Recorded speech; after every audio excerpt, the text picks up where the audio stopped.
자, 멜로뽕트 7번째요. 지금 우리가 일부 6장의 그 표현으로서의 신체 그리고 원사를 하고 있습니다. 자, 그래서 우리가 지난 시간에 6장의 8절까지 주로 봤고 10장에 가면 다시 현대 실어증에 대한 얘기가 나와요. 실어증. 그러니까 이 사람은 사실은 철학이 조금 사르트르나 후설이나 하이데거 같이 막 철학적이고 막 추상적인 게 아니고 굉장히 구체적이고 일상적이고 그 다음에 생태심리학까지 자연과학적인 건 상당히 자연과학적인 어프로치란 말이에요. 그런 걸 들면서 철학을 하고 있습니다. 그래서 자꾸 실어증 얘기를 하고 있어요.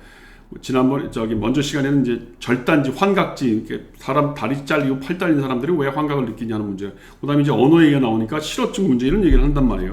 자, 그래서 실어증이라는 게 뭐냐? 결국은 범주적 행동을 잃어버린다는 거예요. 299쪽에 보면 따라서 기억상실적 실어증의 경우에 범주적 행동을 어렵게 또는 불가능하게 만드는 것은 자체 속에 잡혀있는 말의 결일 수 없다.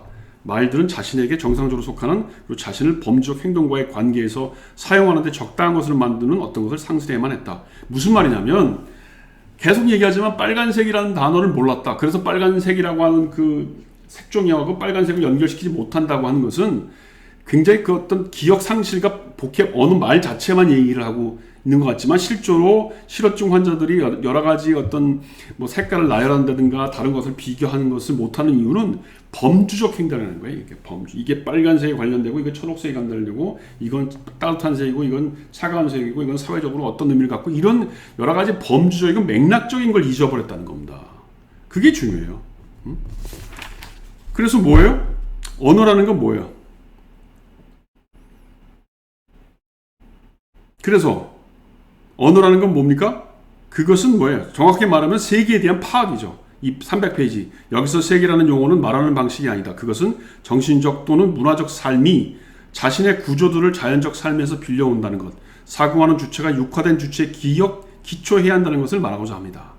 그러니까 언어를 통해서 우리의 육화된 신체, 나의 육화된 주체라는 게 뭐예요? 언어라 주체라는 건 육화, 몸으로 만든다는 거 아니에요? 그리고 몸으로 말하는 게 이 지금 지각의 현상을 1장에서 하는 게 뭐예요? 성적인 행동과 말하는 게 몸으로 이루어지는 주체의 가장 중요한 행동 중에 하나라는 거 아닙니까? 그것은 뭐예요?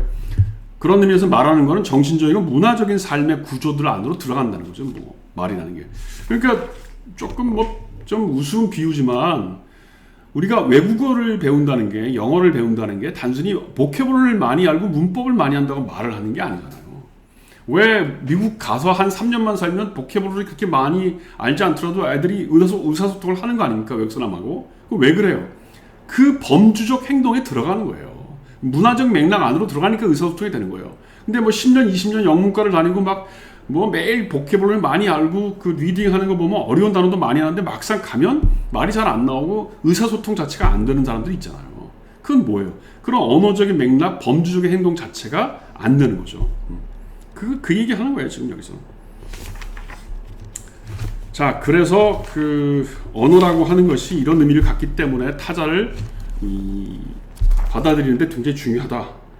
자, 그러면서 이제 보통 우리가 이제 2부에 가서 2부에 가서 타자 얘기가 나와요. 2부의 4장이 이 타인과 인격적인 세계. 그러니까 지금 뭐냐면 이 1부라고 하는 거는 이 대상을 인식하는 나의 주체로서 어떤 주체에 대한 얘기를 하는 겁니다. 그래서 여태까지 의식으로서의 주체, 데카르트나 칸트, 혹은 감각으로서의 주체, 아리스토텔레스나 흉 이런 근대 철학이나 고대 철학의 지적인 흐름에 문제가 있다. 그래서 고유한 육체라고 하는 바디, 르 프로플 거라고 하는 고유한 이 육체라고 하는 걸 통해서 우리가 세상을 이해해야 된다고 하는 얘기를 했고, 그 다음에 이제 세계와의 관계를 보다 적극적으로 얘기하는 게 2부입니다. 거기에 이제 1장 감각하는 것. 그러니까 이제 감각한다는 거 여태까지 그런 흉이나 아리스토텔레스적인 전통에서의 감각하는 것과 내가 육체로서 감각한다는 게 뭐가 다르냐. 그걸 이제 설명하는 것이고, 그 다음 공간 얘기를 했고, 그 다음에 사물과 자연적인 세계. 이 사물과 자연적인 세계는 칸트식으로 얘기하면 물 자체에 관련된 것이죠. 그러니까 지금 그걸 다시 설명하는 거예요. 그 다음에 이제 4장에서 타인과 인간적인 세계가 나오는 겁니다.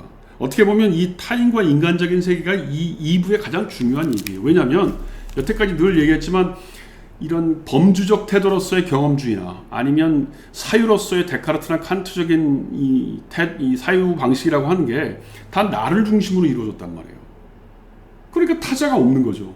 그 타자가 없으니까 늘 내가 누군지, 뭐 코기토가 뭔지, 뭐 이런 것만 생각했단 말이에요. 근데 오늘날에 와서 타자가 누군지를 생각할 철학적인 필요, 혹은 현실적인 필요가 생겼단 말입니다. 그런 의미에서 이 멜로뽕티의 2부의 4장이 가장 중요한 거라고 보는 겁니다. 이제 우리가 1부에서 그런 어떤 육체가 왜 필요한지, 육체의 작용이 뭔지를 이제 기초적으로 받고, 그래서 이런 어떤 육체를 통해서 타자와의 관계는 어떻게 설정되는가, 그걸 보는 거예요.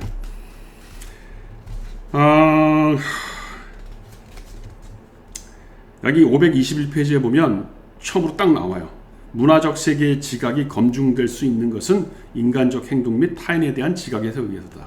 그러니까 왜 문화적인 것이 필요하다. 타자를 이해하는데 왜 문화적인 것이 필요하냐는 말하고 똑같은 거죠. 타인에 대해서 이해하려면 문화적인 세계가 필요하다는 겁니다.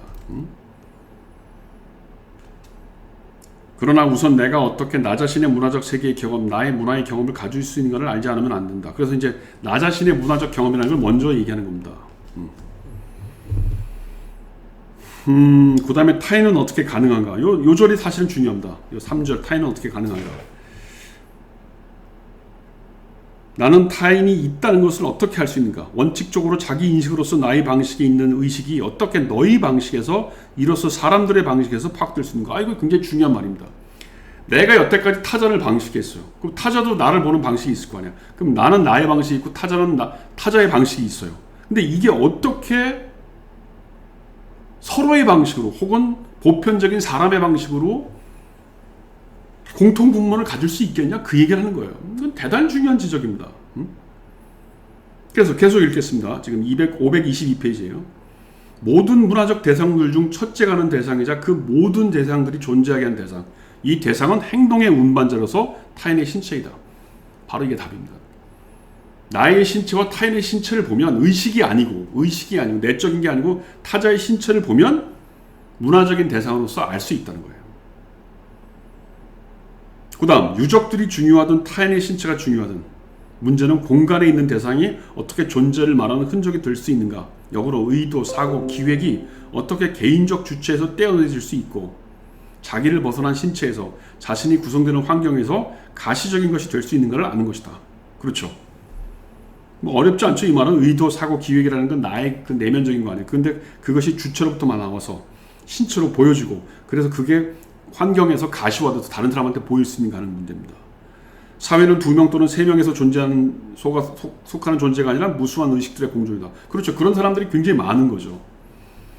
자, 그러나 계속 읽겠습니다. 타인의 지각의 본성은 문화적 세계가 제기하는 원칙적 난점에 부딪히는데, 왜냐하면 그것은 밖에서 보여지는 의식의 역설, 외부에 있는 사고, 즉 나의 것에 비추어 보는 이미 주체 없는 익명적 사고의 역설을 해결하기 때문이다. 그렇죠. 타인이 이렇게 많은데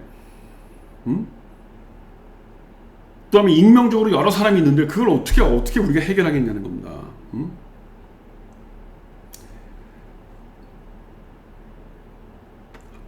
그럼 어떻게 해요? 523페이지 방식이 두 가지가 있다는 거예요. 그렇게 여러 가지 익명적 존재에서 타인을 인식할 수 있는 방법이 2가지가 있대요. 하나는 즉자 존재 인증, 즉 공간에 펼쳐진 대상들의 존재요. 즉자 존재라는 건 뭐냐면 나만 있는 거죠. 나만 있는 거. 그 다음 다른 하나는 대자 존재, 즉 의식의 존재이다. 이제 타인은 내 앞에 즉자적으로 존재하고 그럼에도 불구하고 대자적으로 존재할 것이고 지각되기 위해서 나에게 모순적인 자격을 할 것이다. 왜냐하면 나는 타인을 나 자신과 구별해야 하고 따라서 그를 대상의 세계에 위치시켜야 하며 동시에 그를 의식으로, 즉 바깥과 부분이 없는 존재로 사고해야 하기 때문이니와 이 존재가 곧 나이고 사고하는 것과 사고되는 것이 그 존재 속에서 혼동되기에 내가 접근할 수 있을 뿐인 그런 종류이기 때문이다. 어렵죠. 즉자라는 건 그냥 나의 입장에서 보는 타자예요. 그 다음에 의식이 있어요. 대자존에서 나의 의식이 있어. 저 사람이 나를 보네. 저 사람이 나를 보고 있네. 라고 하는 의식이 있죠. 이런 상황에서 나는 어떻게 타자를 인식하고 타자는 나를 어떻게 인식하고 그게 어떻게 공존재가 될 수 있는가 하는 겁니다.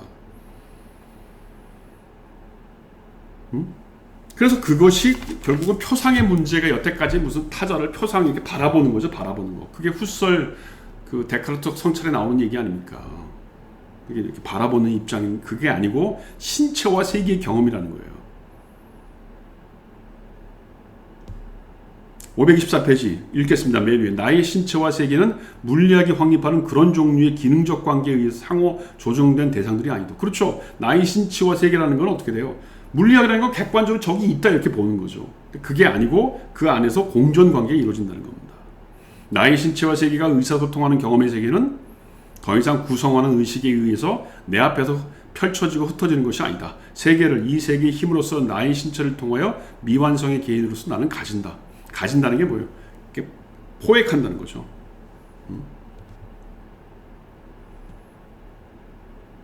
그러니까 이런 그 가진다는 게 내가 이렇게 어떤 뭘 만졌어, 이런 걸 만졌어, 이런 걸 카메라를 만졌단 말이에요. 이건 내가 카메라를 만진 거예요? 그렇지 않다는 거죠.